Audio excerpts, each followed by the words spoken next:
ایک عقاب اور الو میں ہوگی دوستی۔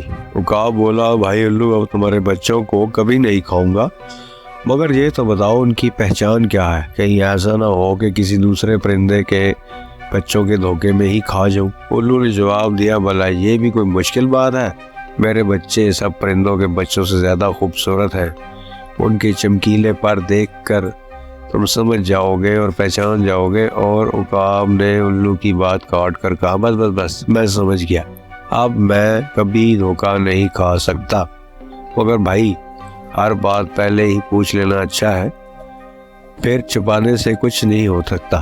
اچھا پھر ملیں گے، یہ کہہ کر باز اڑ گیا۔ دوسرے دن عقاب شکار کی تلاش میں ادھر ادھر اڑ رہا تھا۔ اسے ایک اونچے سے درخت کی شاخ پر ایک پرندے کا گھونسلہ نظر آیا۔ گھونسلے کے اندر 4-5 کالے کلوٹے بشکل موٹے اور بندی آواز میں بچے چو چو کر رہے تھے۔ عقاب نے سوچا، بچے میرے دوست الو کے تو ہرگز نہیں لگتے، کیونکہ نہ تو ان کی خوبصورت شکلیں ہیں اور نہ ہی ان کی آواز میٹھی اور سریلی ہے۔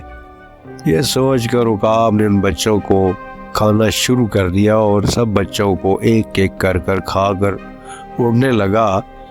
شور مچا اور الو نے کہا، ارے یار یہ تم نے کیا کیا، یہ تو میرے بچے تھے۔ عقاب گھبرا کر اڑ گیا۔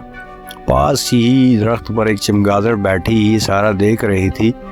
اس نے کہا کہ عقاب کو قصور نہیں ہے، ساری غلطی تمہاری ہے، کیونکہ تم نے ہی اپنے بچوں کے بارے میں الو کو جھوٹ بتایا تھا۔ ان کی پہچان کرنے میں عقاب کو مشکلات ہوئی۔ وہ سمجھا کہ شاید یہ کسی اور پرندے کے بچے ہیں، اس لیے ان کو کھا گیا۔